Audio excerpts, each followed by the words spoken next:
There are many deep rabbit holes you can go down in Jungian psychology. One of the most unbelievable ones has to be synchronicity. And what I've observed in people is that some don't believe in synchronicity at all, or just deny its existence and rationalize everything as coincidence.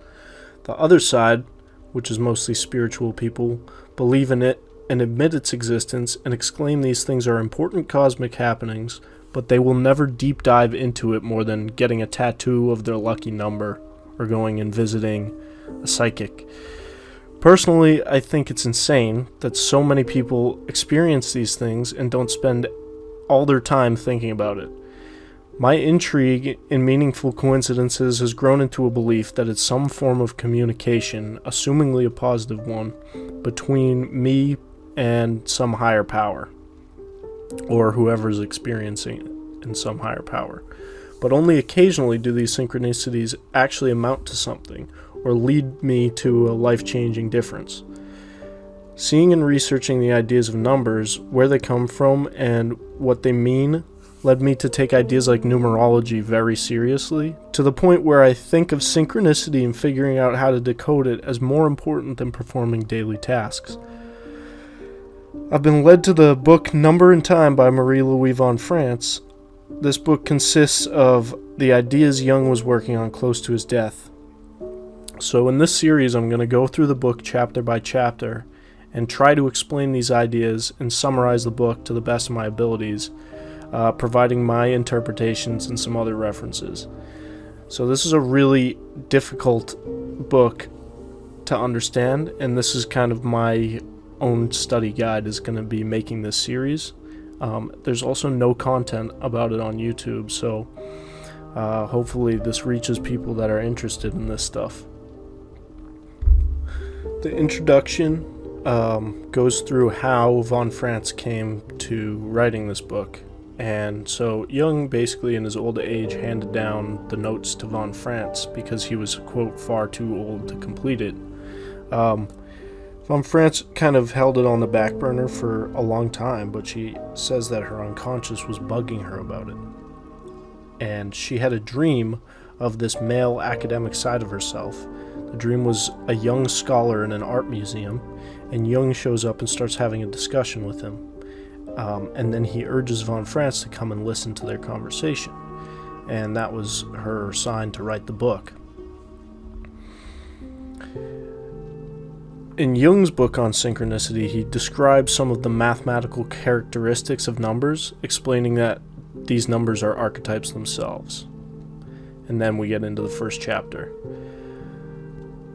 The first chapter just explains how empirical evidence shows that not only does the psyche consist of your conscious ego, but also various seemingly random unconscious content that can be seen in things like dreams and fantasies.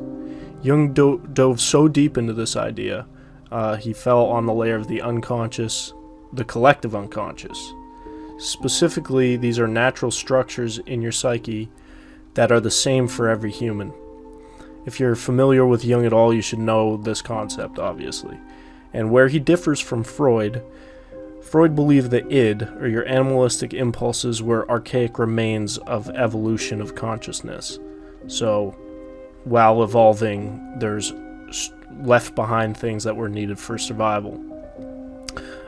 These things in his ideas are no longer useful and needed to be weeded out to get someone psychologically healthy. Jung thought that these aspects were living, and they were the foundation of all psychic life. So then, using a light spectrum, Jung equates archetypes to instinctive reactions like fight or flight, to archetypal possession like a political idea. If there's a bodily response, it's more infrared on the spectrum, and if it's an internal attachment to an idea, it's on the ultraviolet side.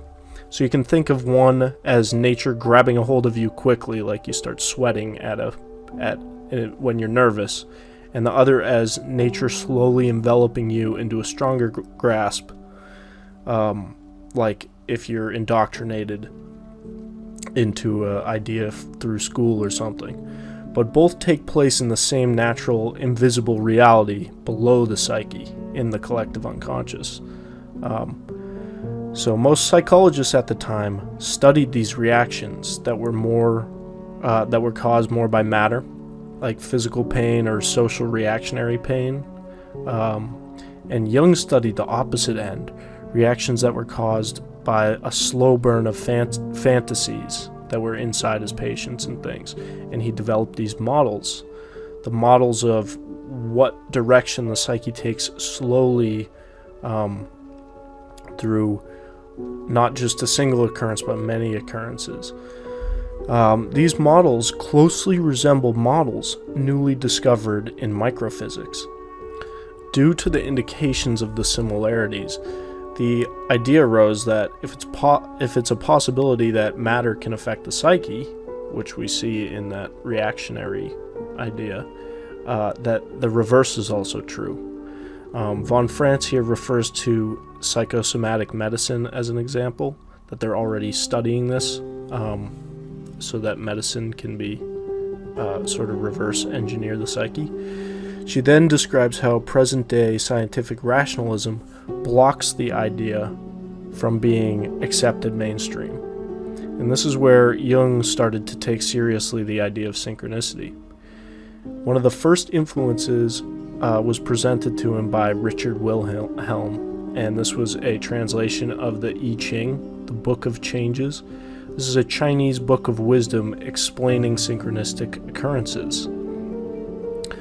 Then von Frans explains that the West has difficulty accepting these ideas because of modern rationalism, despite most people who are the least bit introspective observing them, like having a dream and then seeing the location the next day, or someone calling you that was in your dream or something. Von Frans describes how these improbable situations indicate that when the collective unconscious is at its lowest form, it includes all of nature, which includes matter itself. So an object exists in matter and also in a pre-conscious state of psyche. This is the unus mundus in medieval alchemy, which is the unity of existence. The psychic and material world are rooted in the unity. So both the physical world and the world of the mind are linked at this deep level. Jung says that there's little hope of revealing this scientifically to the world without using paradox. But here he says, I think you are correct in assuming that synchronicity, though in practice a relatively rare phenomenon, is an all-pervading factor or principle in the universe, i.e., in the unus mundus, there is no incommensurability between so-called matter and so-called psyche.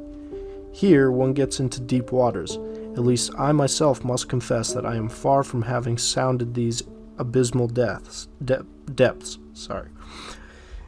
In this connection, I always come upon the enigma of the natural number. I have a distinct feeling that number is the key to the mystery, since it is just as much discovered as it is invented. It is quantity as well as meaning. For the latter, I refer to the arithmetical qualities of the fundamental archetype of the so-called self, monad, microcosm, etc., and it is historically and empirically well documented. Variants of the 4, the 3 and 1, and the 4 minus 1. A parallel to the unus mundus made by the Chinese philosopher Wang Fuqi is all existence is based on an all-containing continuum which is lawfully ordered, but not fully visible to perceptual manifestation. The idea continues with the fact that these images, or the continuum, must be able to be grasped by numerical procedure because they follow law. The flip side of this is that they can also be grasped emotionally and experientially. Von Frans describes these two techniques as being purely qualitative and inside, and the other being, quote, techno-rational, but both lead to the same goal, which is understanding of a, quote, constellation behind existence. Jung comprehends the I Ching as a psychological system that organizes the play of the archetypes so that they can be read, bringing the timeless archetypes into the temporal sphere. So Jung brought up the idea that synchronicity might be linked to a more general principle in nature that can be observed, like the many discontinuities in physics, such as radioactive decay, or like the many unexplainable consistent observations that we can see in quantum physics. And if you go watch a Harvard quantum physics introduction course, you'll see what that means. He called this acausal orderedness. The last part of the chapter is pretty difficult to understand, but Jung brings up the fact that natural numbers and discontinuities in physics have existed from eternity, but synchronistic events are created continually, like a principle that's created on the spot, but it's still tied to a single creative act, the creation of synchronicity. Therefore, numbers represent the construction of consciousness as well as the archetype, both inside and outside. So that concludes chapter 1 of the book and part 1 of the series. I'm hoping that in the future of this book, which I know a little bit about, the archetypes of the numbers are presented in a way that allow you to utilize them in real life. Because I know Jung had patients that were cured, their neurosis was cured through synchronistic events and happenings like that. And I want to take the stigma of the astrology bitch or the numerology wackos and bring it to a rational based idea that people will take seriously. But thank you for listening, and if you want to get notified for part 2, subscribe, like the video. Thank you.